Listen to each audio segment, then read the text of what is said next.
Hello everyone and welcome to this week's reviews. It almost seems like the young adult dystopian genre, once popular, is drawing to a close.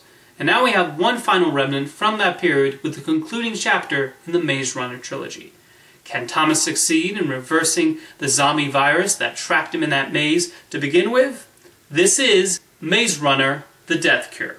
My general thoughts on the first two Maze Runner films is I just thought they were average. Not bad, but there was nothing that really made them stand out among the multiple YA dystopian tales out there.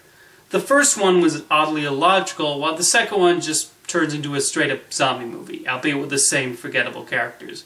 I do think The Death Cure is the strongest film in the trilogy, probably because there's more of an urgency here. The simple plot of let's find the cure and stop the virus works in the film's favor.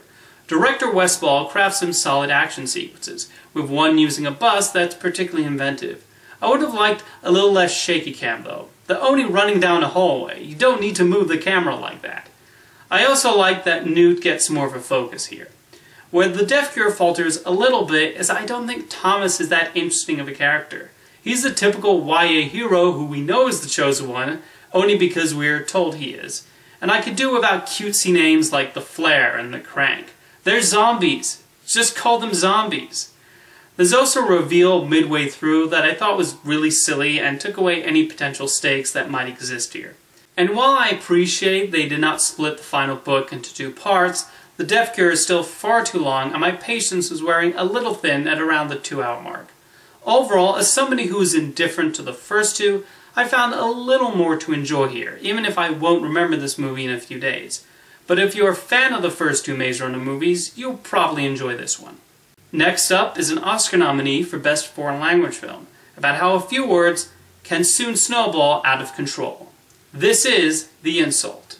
This is one of those films that builds and builds, as it focuses on a Lebanese car mechanic and a Palestinian construction foreman who have a small bout of words, and how that leads to a big court case, and the whole situation just gets more and more out of control. It's a movie that plays with the audience, that does not try and lead us to a certain direction or root for one over the other. While both men have their legitimate reasons for reacting the way they do, they're also in the wrong in many other ways. This is further established when that case attracts a pair of lawyers wanting to prove themselves. Thus we get two battles taking place. The screenplay manages to be unpredictable, as we don't know what revelation is going to come, and we also try to figure out what is going on inside each person's head. The courtroom scenes, where most of the story takes place, are filled with the intensity of an action scene, and the dialogue is excellent, showcasing the film's messages without beating you over the head. The actors also do a great job of showing the stirring emotions going through their heads. There's a geopolitical message here that works whether you're familiar with the climate in Lebanon or not.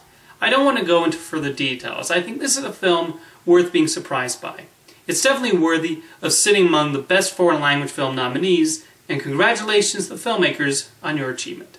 Thanks for watching this week's reviews, and I'll see you next time.